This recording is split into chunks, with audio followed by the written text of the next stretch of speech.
So I just wanted to do a little video for you guys to just probably give some of you a little motivation, inspiration and things like that. If you're finding it hard to do with things, and if you find it hard to lose weight, put on weight, feel worthless or anything like that, you're never going to start and be the person, how can I say it? When you start something, you're not going to be the best of the best. You will fail, unless you are truly gifted, but you will fail and it will hurt you. I'm not the biggest, I'm not the fittest, I'm not the strongest for doing strongman, but I'm certainly giving it 110% every time that I go, and I'm doing it for my mum. As you're all aware, that's why I am doing it. I'm doing it for her. She means the world to me, and that's why I want to do this for her. I've been training hard now for the past 2 weeks to try and get this strongman thing. I'm really sore. All my joints, I'm stretching properly and everything like that. My muscles are really sore. I'm eating plenty. I'm taking my BCAAs.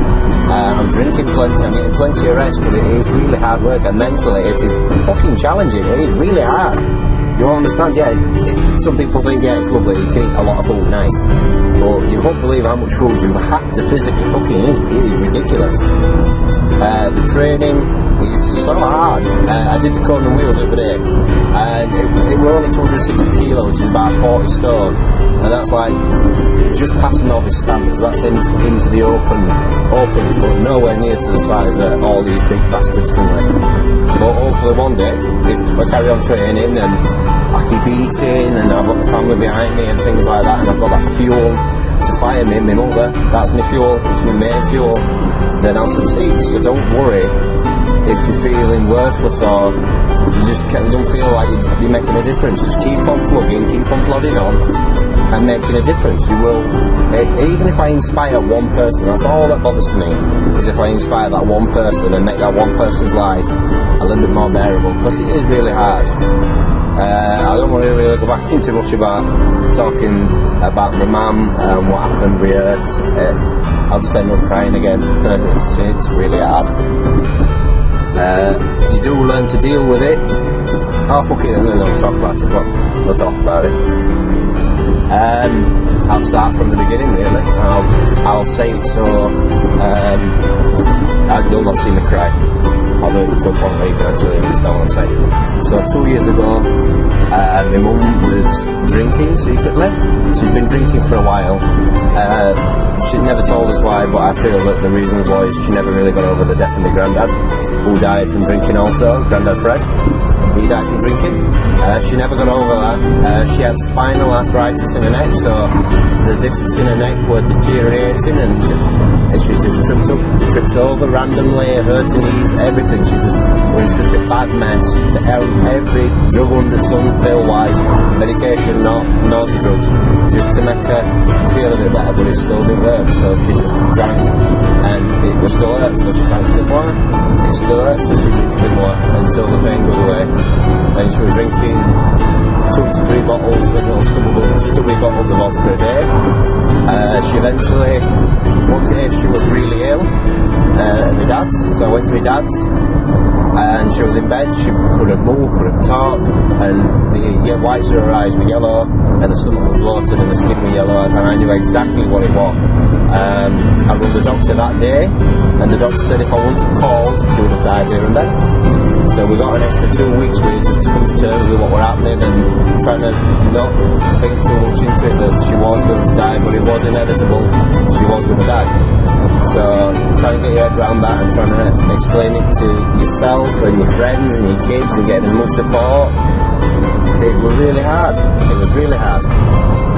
So 2 weeks after she went into hospital, I went in to tell her that just the little bits that I wanted to tell her on her own. She wasn't there, she was highly medicated because she was ready to go. And I told her what I needed to tell her. My auntie came in, and that were it. She took her last breath and that were it, she died. I was next to her when she died, and it was horrible.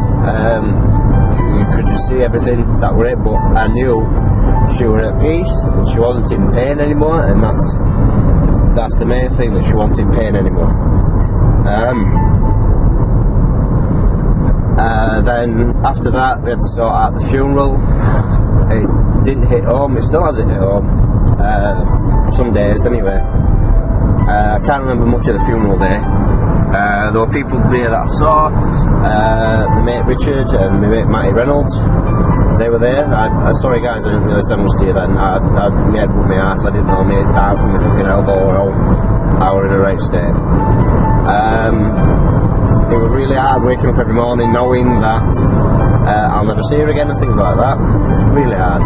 And then we found out that Charlotte, my partner, was pregnant with Lily. And I saw that as a gift from my mum. Lily's a gift from my mum. That's how I see it. So obviously that's why I called her Lily Julie Perry Scales. It's got my mum's name in her. Just to honour her a bit. So I was working at Aldi at the time.